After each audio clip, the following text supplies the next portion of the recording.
Hey guys, this is Jackson, and in this video I'm going to talk about meditation. And I'm going to do a guided meditation with you. I'm going to sort of introduce you to my understanding of meditation and talk a bit about my experiences with it and what it's done for me and what I think it can do for you and what I think it's doing in general. Because it is a very interesting phenomenon, which I think can be it's very poorly understood, and it can be very personally transforming, like pretty actually downright life changing. It's a very mysterious thing. So there's quite a lot of things I want to talk about. I'm not really sure where I'm going to start yet, but if you want to learn about meditation, then stick with me through this video. We'll do a guided meditation, and I'm gonna just talk a little bit about how what I think meditation is and how it works. So to start things off, there are many different types of meditation, many different names. They come from many different places. Some of them involve visualizing things, going through sort of mental, imaginary stuff where you might see colors and feel experiences and things like that. There are other meditations where you focus on different parts of your body, like your breathing, or you can do body scans and things like that. Those are typically called like mindfulness meditations. But the meditation that I want to talk about today, which is the one that I think they can all be profound, but the one that has been most powerful, I guess, for me, and is the most interesting for me, is, it's got different names. I've heard it called Zen meditation, but basically, in essence, what it is just the practice of just being aware. And it's not being aware of anything in particular. It's just the practice of just watching your experience. So that means watching the way that you breathe, not actively breathing, but not actively trying to not breathe either. That doesn't make any fucking sense, but you'll understand what that means as we go into this a little bit deeper. But sort of just watching your experience as if it's happening, and you're neither doing it nor not doing it. Anyway, so let's just take a moment. Just sit in a comfortable position. What we'll do is I think I'll start to guide us through a meditation, so you can sit with me, and then I'm just gonna talk and just say whatever comes to mind as I meditate with you. So the first thing that you want to do is you want to sit in a comfortable position. I'm sitting with my legs sort of crossed and upright. I've got a pillow underneath me right now. I'm not perfectly comfortable, but it's like good enough. You don't want to have any tension in your back or your body. You don't want to be slouching, because that'll cause you muscle pain, and you don't want to be forcing yourself to be upright either, because you don't want to strain anything. You want to release or minimize as much muscle tension as you possibly can, and sit in a position that just holds itself, so you can just sit there. Okay, so just wiggle around and find a comfortable position, and then I just want you to take some breaths with me, just in and out.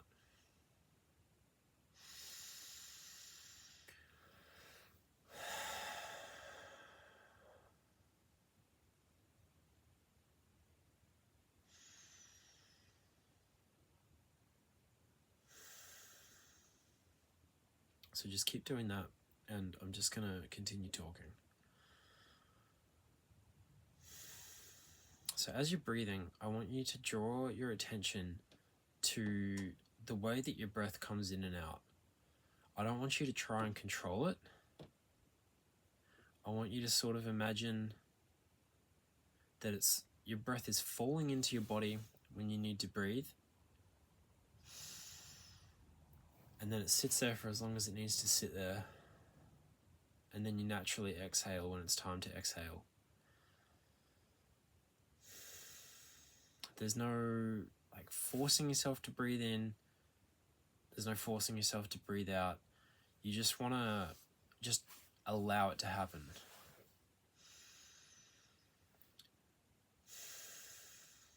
And this can be quite tricky, because what happens is we jumble ourselves up, the more that we try to think about these things, the more that we try to relax and not think about our breathing, the more that we're thinking about our breathing. And inherent in that problem, just that simple act of just watching your breath, you'll find that conundrum of like voluntary inhaling and exhaling versus involuntary, where it's just happening on its own. And in the relationship between those two, you'll find reflected every other element and even in some sense struggle in your entire life. Like if you notice the way that you can become tense when you're breathing, and you can notice the way that you can become tense when you're trying to not be tense, the more you observe that phenomenon in yourself, the more that you gain a very special type of self-awareness which carries with you through the rest of your life, where you begin to see yourself in a very new way. You begin to see yourself not as neither as an agent of what you're doing, actively doing things, nor as like a passive receiver. It's like, well, it'll become obvious the more that you do this. But what I want you to draw your attention to now, and we're just going to go into some breathing, is just the curious relationship between what you regard as voluntary and what you regard as involuntary. And just notice what happens with your awareness, where your attention goes when you're breathing. Can you keep it on your breath, or does it wander into thoughts? And when it wanders into thoughts, can you bring it back? And can you just simply be aware of your thoughts? Can you be aware of your thoughts the same way that you're aware of your own breathing? Can you watch your thoughts the way that you watch your breathing? Can you become disidentified with your breathing? Can you allow your breathing to happen like, I've heard it described as swinging doors. It's like you've got a revolving door or a swinging door that somebody walks through, and then it moves back and forward on its hinge and just back and forward and back and forward. It's just breathing in and breathing out just on its own. See if you can witness that in yourself. So now I'm gonna stop talking for a few minutes. I'm gonna get comfortable, and I'm just gonna breathe with you. And while you're breathing, I don't want you to do anything in particular. I just want you to watch, okay? Just watch yourself. Watch the feeling of your breath as it comes in and it comes out. You don't have to do anything special with it. Just witness it and allow it to happen the way that it wants to happen, like a ball rolling down a hill, okay? So here we go.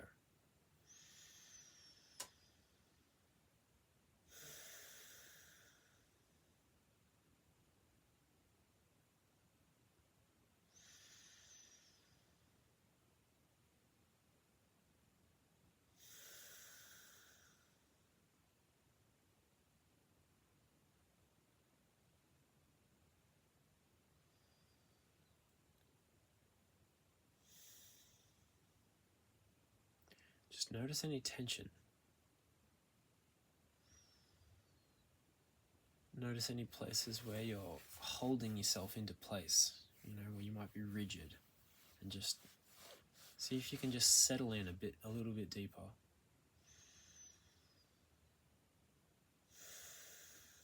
Just relax with each breath.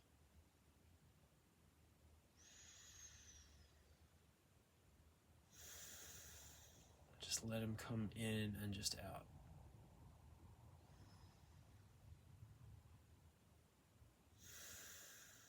And if you need to move, you can move.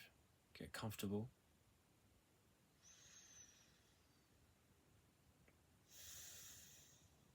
And just allow your breathing to occur on its own.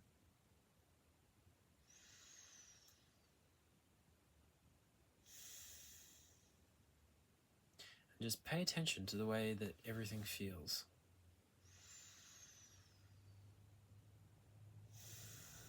You don't have to do anything or change anything about any of it.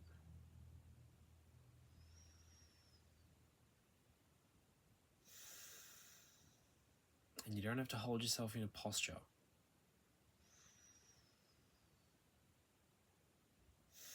And And as soon as you notice yourself straining, just become aware of it.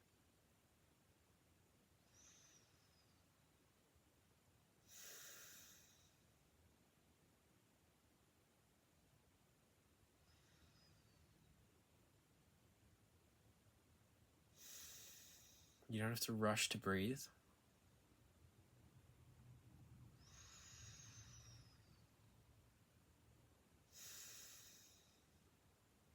You don't have to breathe out in a hurry. You don't have to hold your breath. When you breathe out, it'll naturally come back in.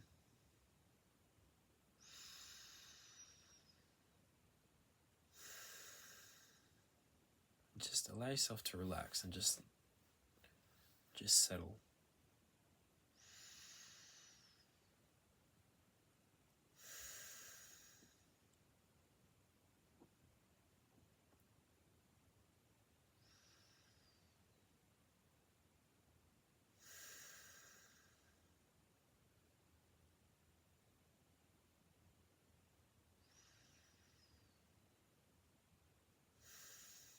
And release all the tension.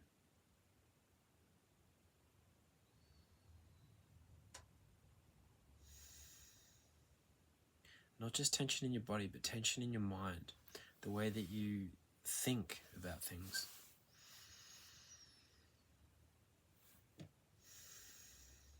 We have all these stories going on, like all the time throughout the day. We're always thinking.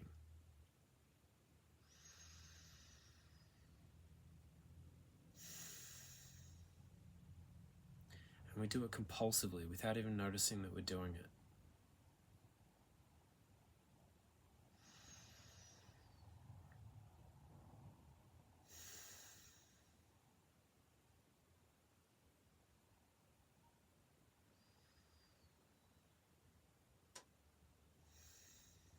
Just notice how it feels to think. Some of the thoughts that we think, they create tension in our body.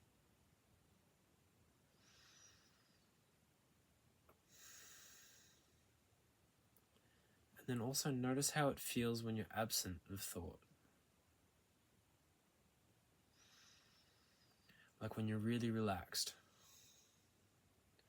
Your breathing is natural. Your muscles are relaxed. You're not trying to get anywhere. And there's no sense of urgency. There's no rush to breathe. There's no rush to talk. There's no rush to think. There's nothing you have to solve. There's nothing you have to achieve. There's nothing you have to get away from.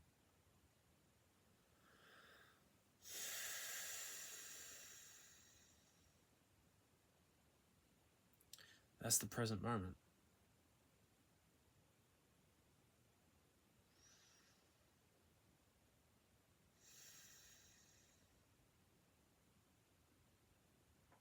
Just that moment when you're aware. You're just allowing yourself to breathe, and you're allowing yourself to be the way that you are, and you're open and receptive to the way that your body feels, the way that your breathing occurs, and any thoughts that you might be thinking. You're not trying to resist any of it. You're not trying to control it. You're not trying to rush it. You're not trying to get away from it. You're not trying to do anything.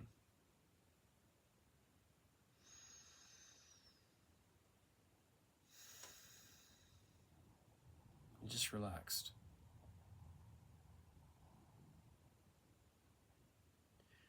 And even if you're not relaxed, you don't even have to be relaxed to be in the present. You don't have to be relaxed to be meditating. And you don't have to be relaxed to be at peace.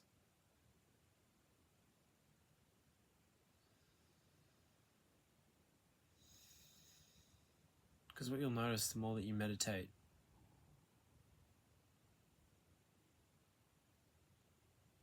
is that you've always got this center, this ground.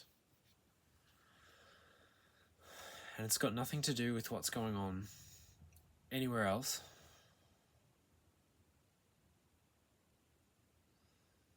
It's just purely an internal phenomenon that is based on what's going on inside you, What's going on with the way that you're breathing, and what's going on with your relationship to your breath? What's going on with your relationship to your body and your thoughts? Are you worried about it? Are you tense? Are you trying to control it, you know?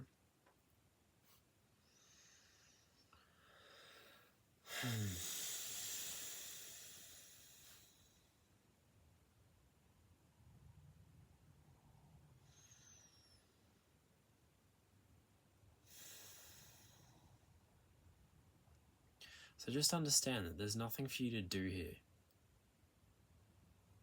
One of the biggest blocks that people have to meditating is that they become overly concerned with doing it wrong.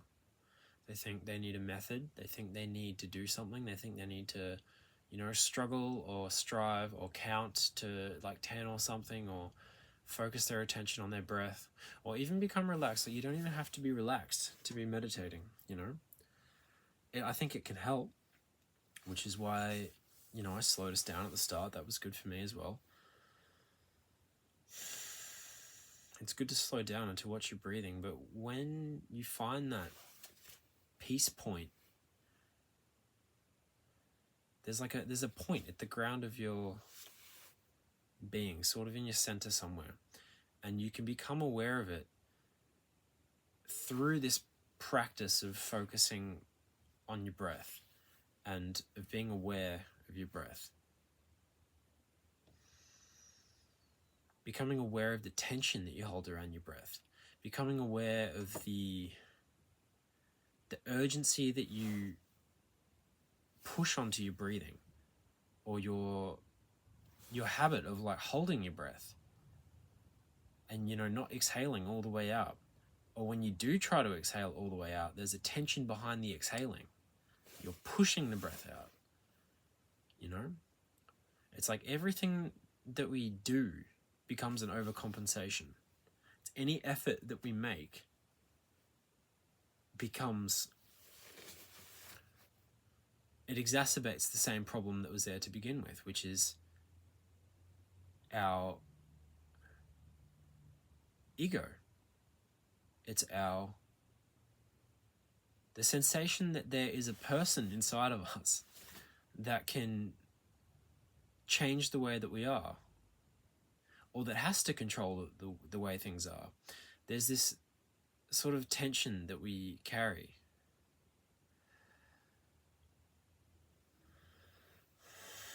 Where we feel like we have to control things. We feel like we have to control who we are. We feel like we have to do something about the way we are. We feel like we have to relax. We have to breathe. We have to regulate ourselves, or achieve things, or consciously relax, or be spiritual. It's like these are the things that cause us our suffering. We cause ourselves suffering in our lives through this insistence that we have to make things some other way. That's where we create our pain. We create our pain through that resistance to the way that we are. Like, we feel like we have to be something different. We feel like we have to do something. And meditation is the practice of becoming aware of that phenomenon in ourselves, and particularly around the way that we breathe. It's most obvious when we're breathing, just sitting and breathing. We become aware of our conditioning. We could become aware of the ways in which we become tense, in which we try to, force things to happen a certain way, or whatever. When we actually don't have to.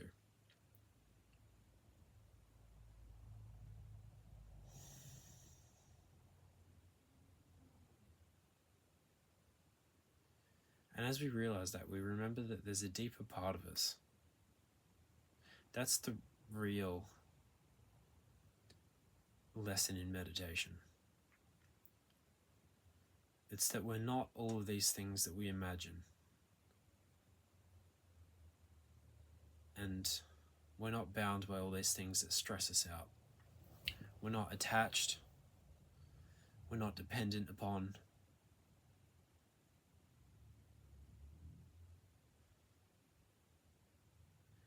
fundamentally, we're at our essence, we're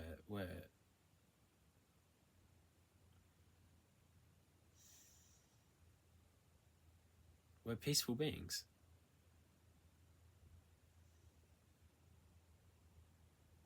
And we're not really afraid. We can think that we're afraid. And we can think that we're stressed out.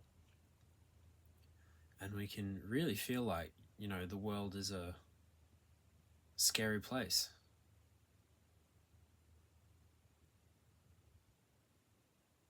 And it is from one level. It can be from one level when you're engaged in it.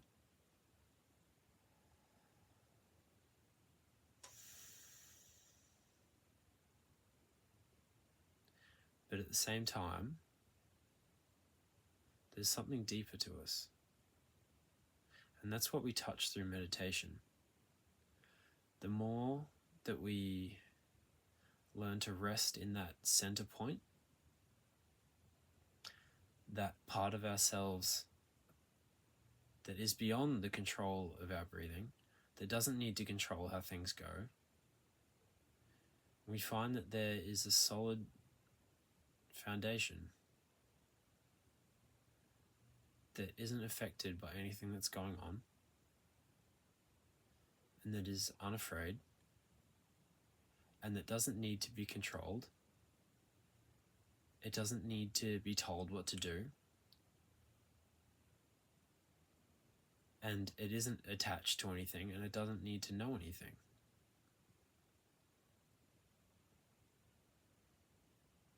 And that's who we all are at the center.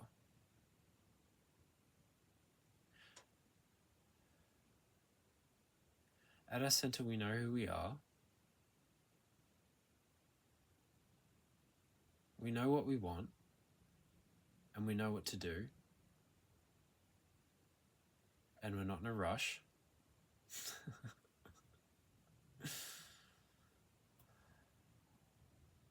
And that's who we are. It's really quite simple. Like when you rediscover that natural balance, that balance point that exists between your breathing, your in-breath and your out-breath. As you learn to rest on that, it's like things become very simple, We make things so complicated with the way that we think about our lives.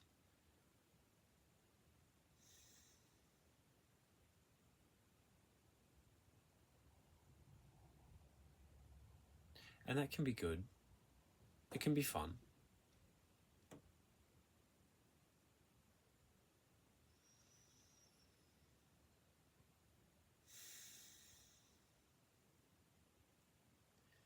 But if we want out, we can have out.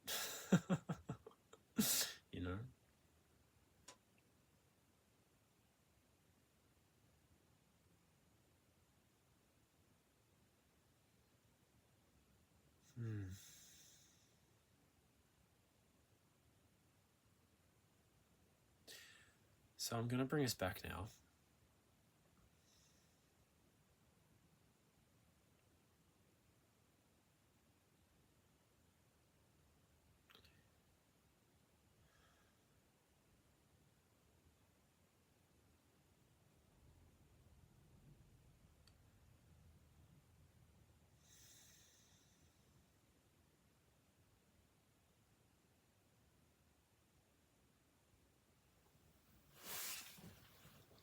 Wow. Okay.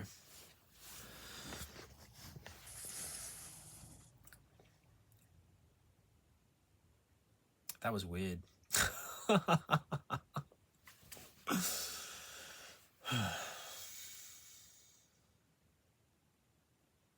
don't think I've gone that deep into a meditation in quite a long time. That was interesting. Wow. I'm a bit sleepy now. So that's meditation. God, it's basically, everything that I just said, focusing on your breathing, watching your breathing, Just paying attention to the way things are, paying attention to where your mind's at, and not resisting anything. You don't have to resist anything. You don't have to control anything. And as you get better at anchoring into your breath, as you get better at paying attention, it's really just a matter of attention. Not focused attention. You don't have to focus. It's like you relax into meditation. You relax into it. It's something that you just witness. You're a witness to it, and then in that empty space, it's like all things, all the cloud of like thoughts and worries and concerns and all of this nonsense can just like fucking disappear. Because the mind's a funny thing, It's like we think we see the world clearly, but really what's going on is we see the world as we think about it. And throughout most of our lives, we project this like overlay. We project this idea of what the world is onto the world, and we don't actually see the world. What we do is we see our thoughts about it, and we think that we understand the situation that we're in. We think we understand other people. We think we understand the world that we live in, but really we don't actually see it how it is. We see it in here. We see it in a cloud of like mental projections, basically. And that drives us fucking mental. It stresses us out, and that's what anxiety is. And it's what a lot of pain and grief and suffering also is. It's like we have these ideas. We think we understand what the world is. We think we understand. And we inflict all this pain on ourselves through the way that we think about things.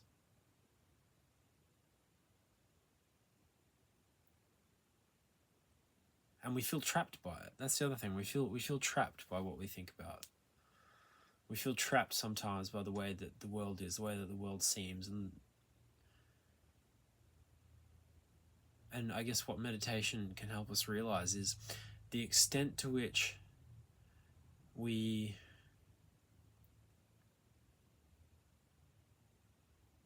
it can reveal to us a level of peace that we might not be aware that we had, or we forgot that we had, and reveals to us that our involvement in the world and the relationship that we seem to have with things that are happening to us in our lives and our whole life story, all this occurs in our head.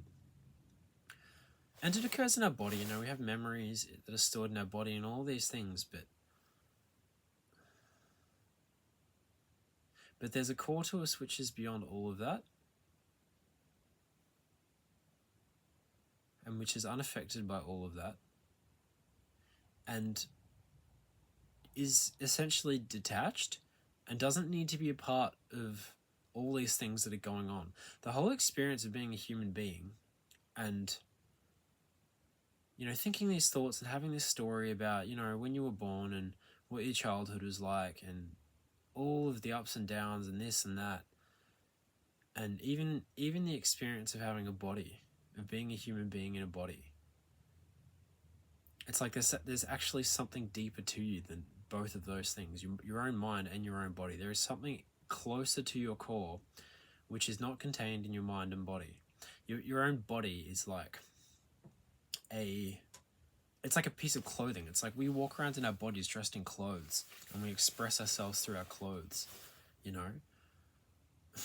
But the same thing is true. The same thing is true deeper down. There's a core to us that is, perhaps you could call it fundamentally like non-physical. It's pre-physical. It's like we wear our body as like a. This sounds so crazy. It sounds so crazy. But it's the truth, It's like even our own bodies and all the thoughts that we experience and this whole experience of the world, it's sort of like a costume.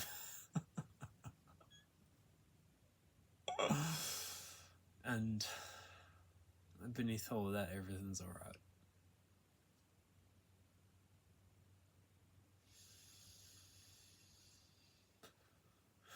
And meditation is the practice through which we can still the mind and at the same time still the body, you know, that's what I taught you at the start with the posture. It's like when you learn to relax into your body the way that it is, your mind comes to a standstill and your body comes to a relaxation sort of resting place. And then in that moment, in that state, in that position, you create the opportunity to become aware of your deeper self, which is neither your mind nor your body. And that true self is a sort of still point which is beyond space and time. It's not affected by anything that happens in this world. Which sounds crazy if you think about it, because when you think about it, you introduce the mind and you introduce all the stories, and you're like, how can that be when, you know, gravity works this way and time moves like this, and I have all this evidence of life experience that shows that, you know, time moves from past to the future, and I was born here and there's records of this, and I have all these memories, and my body is real, and I feel pain and all of this stuff.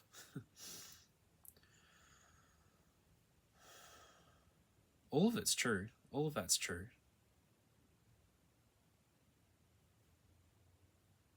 But it's actually not at the same time. It's not. And when I say that it's not, I don't mean to invalidate it. What I mean is that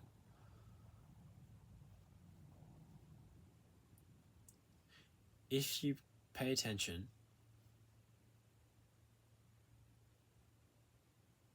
you can actually remember that all of this is a dream. You can see that it's all a dream. You can see that your body is temporary,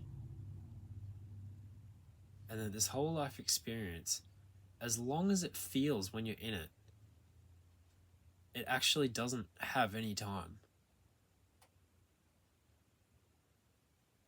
It's like a dream. It's an imagination thing, and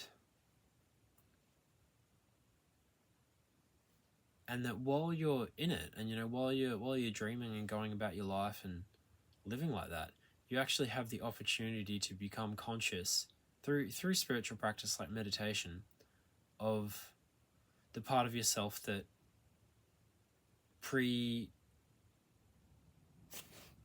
exists before any of it, which is quite remarkable.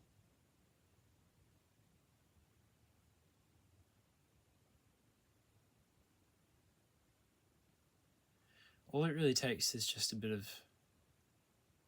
it just takes some sensitivity. Silence helps. I think natural environments help. But the fundamental shift that is occurring is just that shift in the quality of your attention and your awareness, just to become aware of yourself, become aware of the way that you create the illusion of identity through tension in your body. This is done really easily and really well when you watch your breathing. As you watch your breathing, even the way that you're talking. I've never talked in a meditation like this before. And I've noticed the same phenomenon occurring in the way that I speak that occurs with my breath. There's this like push and pull where when I try to talk, I lose my voice. And then if I try to be too silent, it's like I also feel like I'm not being true either. And there's this sort of middle point where, you know, you're breathing or you're talking or you're engaged in the world where you're balancing on a sort of tightrope where it's like you're not forcing anything, but you're not being passive either. It's like you're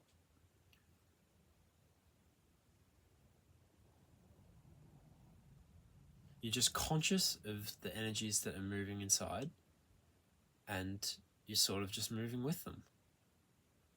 You're noticing all the tension, you're noticing all the guilt and the fear, because all these things are real. The shame, we're all, if you're a human being alive today, you've got all these triggers and sharp emotions that pop up when you go to express yourself, or when you go to do something, or even when you think of things, like you think of a memory in the past and whatever. It's like they all have these charges with them, and they shape our personalities and the way that we act in the world.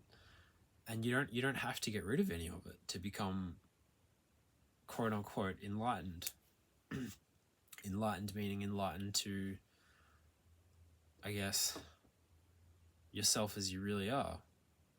The self that is which is beyond the temporal experience of this lifetime. It's the self that is beneath your identity as a human being.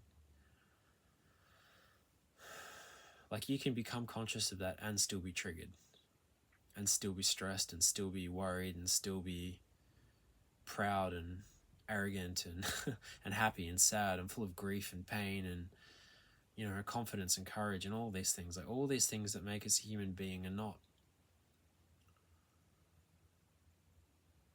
they're not separate from uncovering who we are at our core.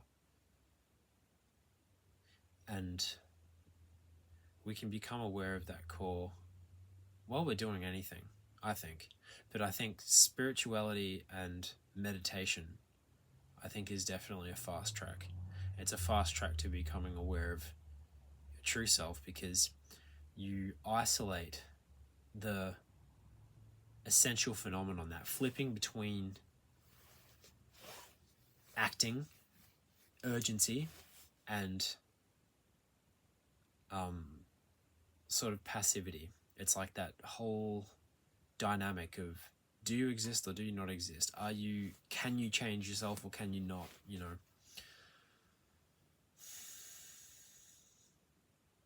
it becomes very obvious when you're watching your breathing.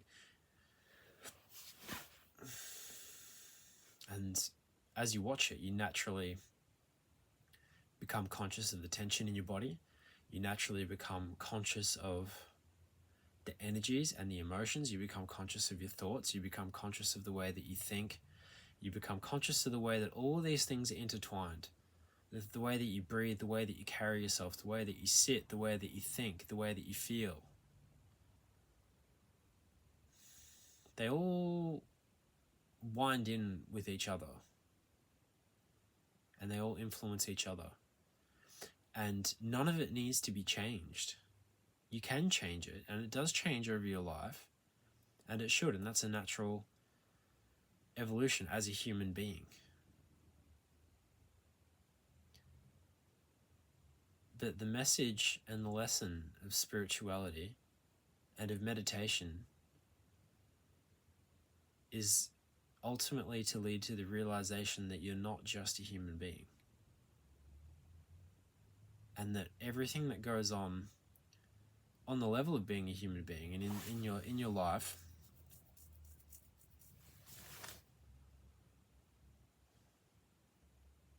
it's part of who you are, but it's fundamentally different from who you are at your core. And what you are at your core is not bound by any of it. It's not bound by space. It's not bound by time. It's not bound by your body. It's not bound by your life experience. All of these things, your entire life, you know, it's really less than a blink of an eye in your true self. It's like less than a grain of sand in your true self. And that is even a massive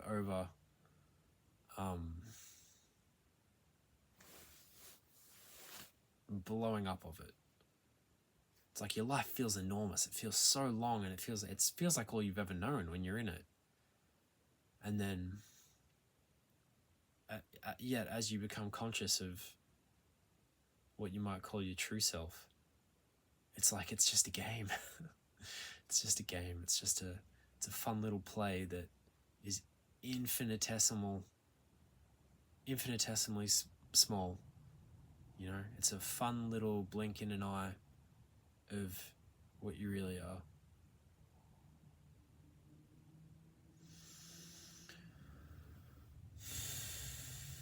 I think we could all benefit from that understanding. Our human lives could benefit from that understanding. That recognition of who we are beyond our human identities. You know, because we could all do with some peace, I think. We could all do with some peace. We could do with some memory of some, you know, transcendental part of ourselves or experience which, you know, precedes everything that we experience in existence. We could use some reconnection to that, I think. You know, just so that we can remind ourselves that it's okay. That everything's all right. Yeah. Anyway, so what are we at? We're at 40 minutes. So that's a lesson in meditation and I guess non-duality. That's the term that's given to this sort of practice. It's a non-dual practice. Non-dual meaning when you're breathing and you're watching your breath go in and out.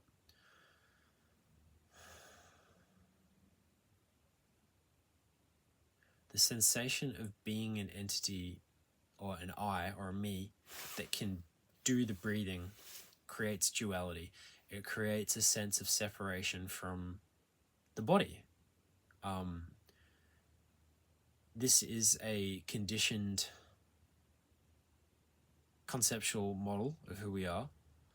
We think that we am an I, like quote unquote I, me, inside of a body which then pushes and pulls the body in. Is sort of this abstract entity that sits inside a person's head with a little control panel and, you know, controls everything. And then we think if a person has a strong will, then they can, you know, will their body to do this or that and push it like a Newtonian fucking billiard ball, you know. These are all just, they're concepts of understanding reality. But that's dualistic thinking. It's the separation of self versus other. It's the abstraction of I, me versus you over there, or I versus my body, or I versus the world, you know? Or I can breathe, I exhale, I inhale, you know? It's this sensation of being separate from the thing that's occurring when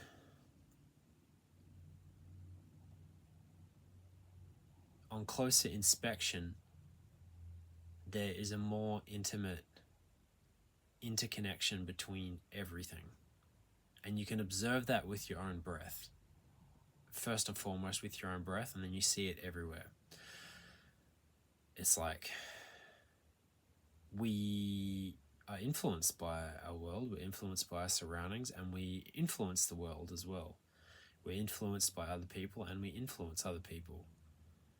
Our breath occurs on its own and we seem to voluntarily control it. It's like this is a sort of non-dual perspective. It's this and that, and it's not this or that or this versus that. It's sort of inclusion, and it's like you feel your breath as a part of yourself, and you notice that your breath has an inertia of its own, and then they call getting with that inertia and flowing with that inertia, they call that wu wei in Taoist philosophy. When you're acting with the inertia of your own body and acting with the inertia of the world, like whether it be nature or social systems, when you act with it, you're acting with what is called right action, where you're not, there's no sensation of being an abstract I who is at the cause of change. You're not pushing against a world trying to shove it like you would a rock or something. It's like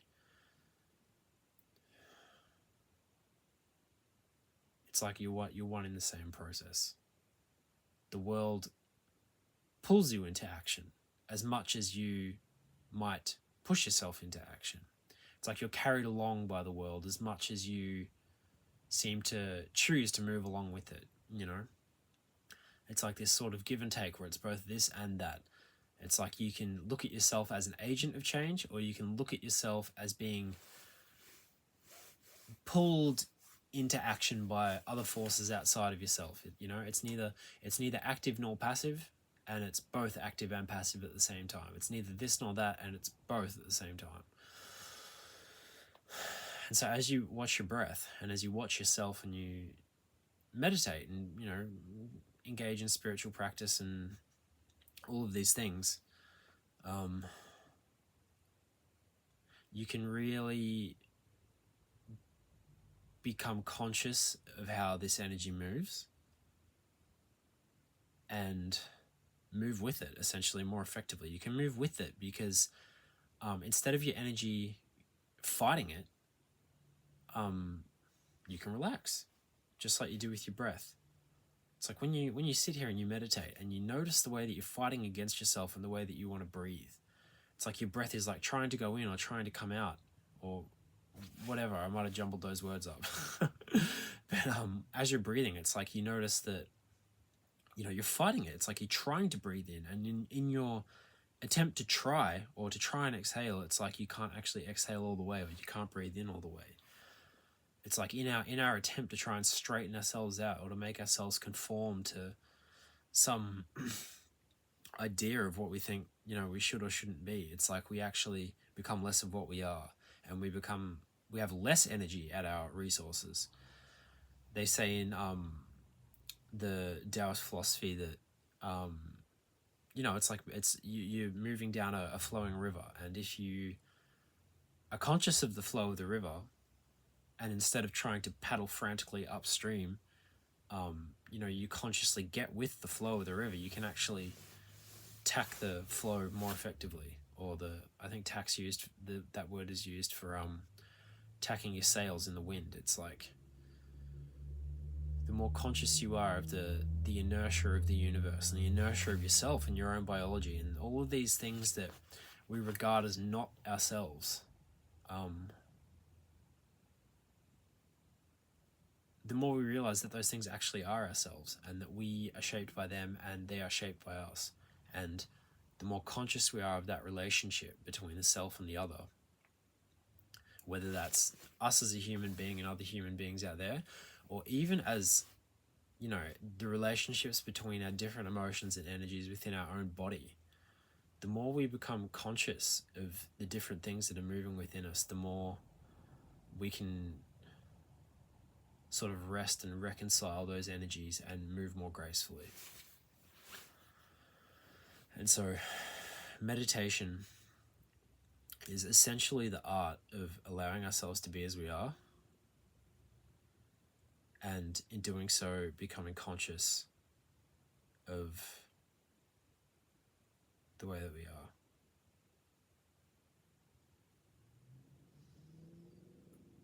And in that consciousness is many miracles begin to occur.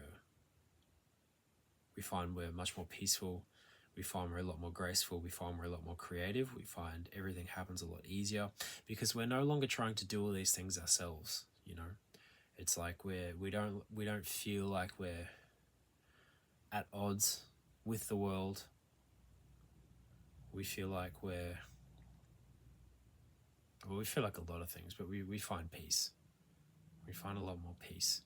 We find a lot more groundedness and stability and presence.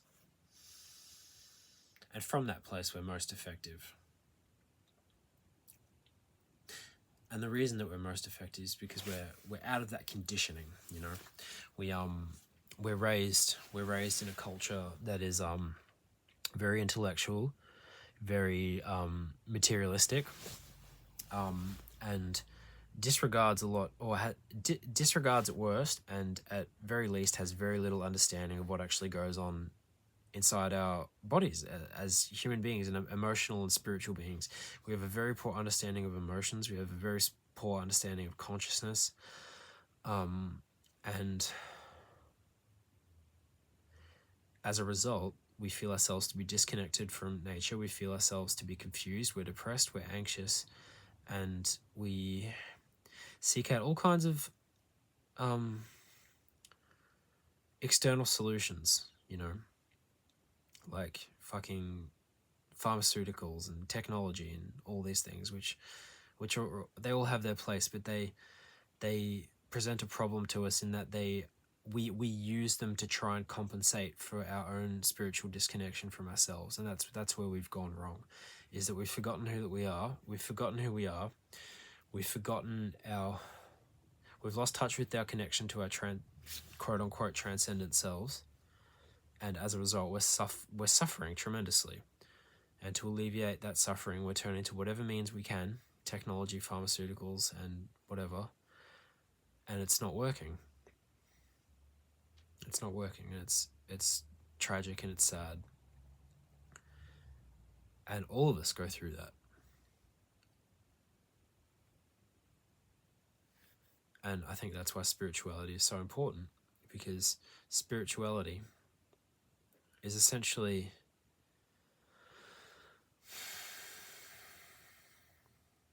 it's your path back home to yourself. And when you find that path, you find the way back home to yourself, is that you realize that you know, all this other stuff going on in this human realm is very interesting, and it's fun and it's thrilling and whatever, and it's good to be engaged in, but you know, you can return home. And there's a part of you that has never been lost and that isn't touched by anything that occurs in this world, and that's your true self, and that's what everybody has access to. It's not just your birthright as a human being, it is who you fundamentally are, and the most pure version and part of you that there is. It is even more you than your own body, than your own mind, than your own whole life experience. There's a part of you right at the core of who you are that isn't contained in your body, that isn't contained anywhere, really. Nothing can touch it, and nothing can be more you. Nothing is more pure, and that's who you are at your core. And nothing can take it, nothing can harm it, nothing can do anything to it, and that's who you are. And it's more you than anything else. Even, you know, your most cherished life experiences or parts of your personality or anything, it's even more you than all of that.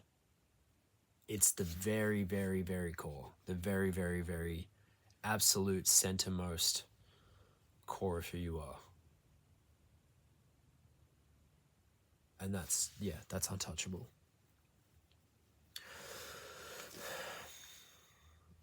So that's it. That's almost an hour-long lesson on meditation and non-duality. I suppose if you've got questions, put them in the comments. Please let me know your thoughts about this. If this was helpful, I feel like I could do this again. I feel like I could actually talk about this a lot. I could probably talk about this forever now. So if you want more, I could hold the space for more of this. But yeah, just let me know. Just let me know. So if you want to practice to take away, practice meditation. So just you know, do the things I said. Sit comfortably. Watch your breathing. Watch your breathing as if it's occurring on its own. I think us here in our culture, we are raised to be individualistic and to value our willpower and our ability to sort of make things happen and get things done. And so I think that the antidote to that, to balance that out, is a sort of intentional receptivity and an intentional passiveness. So what you want to experiment with is, when you're sitting here, is you want to really just let your body come to rest, and then try to watch it as if it's something other than you. Try to watch yourself as if you're not the one in control, but your body's doing its own thing. Your mind is even doing its own thing. Watch your mind as if it's not your own. Watch your mind as if it's like you're watching somebody else speak. It's like try to, I guess, like disidentify from it, and then just experiment with that. Experiment with how that feels. Experiment with the perspective of not being the one who's in control of your thoughts and not being the one who's in control of your body. Sort of, get comfortable and let your breathing happen on its own, and let your thoughts think however they want, and just entertain the perspective that none of that is you, and that you can either try to control it, or you can try to shut it down, or you can try to force it to be this way or that, and create tension in doing so. And just notice how that tension feels, and then notice how it feels to let it go, and then notice how it feels to try and let something go, which again creates that same sort of tension. Just notice that dynamic of like the compulsion to change things and to interfere with things. And just out of that awareness, like you'll notice how that feels in your body, and just the awareness of how it feels to be trying to control your mind all the time, and to be trying to relax, or to be trying to sit in a posture and whatever, just trying, and then overcompensating by trying back the other way after you've failed to try one way. Just watch that pendulum swing back and forwards, and as you watch that, you eventually you hone in on this really beautiful balance point in the middle, where things become very effortless, and not in a sense that they become passive, because passivity and sort of like action and effort, they're sort of two sides of a pendulum, and then right in the middle is what the Taoists call right action. They call that the Wu Wei, which is where it's that which happens on its own, is as Lao Tzu puts it. Nature doesn't hurry, yet all things are accomplished. It's like that point. It's like, this speech in a lot of ways, it started very, I felt like I was the one doing it at the start. I felt like there was a me in here, and I was trying to find the right words, and I was very much up in my head, and very, sort of tense. And as we've done this meditation together, I've noticed, and as we did that breathing exercise, and I was able to drop into my breath and then watch that tension as it occurred in my breathing, I began to notice that how it manifested in my words and my thought. And the more conscious of it you become, the more sort of delicate you can get the balance, the more sensitive you get on that scale, on that balance, and I guess the more balanced you feel, and the more effortless things become. Like, I feel like I could talk forever right now. It's quite crazy. And I don't feel stressed. I don't feel anxious. And when I do feel anxious, I can, if I'm aware, I can catch that feeling, and I notice that, I notice the effect that that's having on me, and if I try to control it, the effect that has as well. It's like there's no wrong emotion, there's no wrong thought, there's no wrong way to be. It's like all of these things, they all have positive, they all have a karma to them, and they play out, and that's good, and that's great. But just becoming conscious of it is a really beautiful thing, because the more you become conscious of it, the more you can relax into it, and then the more peace you have inside, because what you do is you become in contact with that center, which isn't disturbed by anything that happens on the outside, and then from that center you can consciously engage in your thoughts and in your emotions and things like that from a very different vantage point. It's like you're no longer caught up in the whirlwind of what's actually going on, but you're sort of witnessing it from a deeper place. So that's the gift that I hope to I guess bestow on you through the gift of meditation, through the practice of meditation. And yeah, it'd be interesting to hear how you go, and if this was helpful. So that's it for now. Do some meditation, and maybe I'll make more of these. I don't know. Thank you. Goodbye.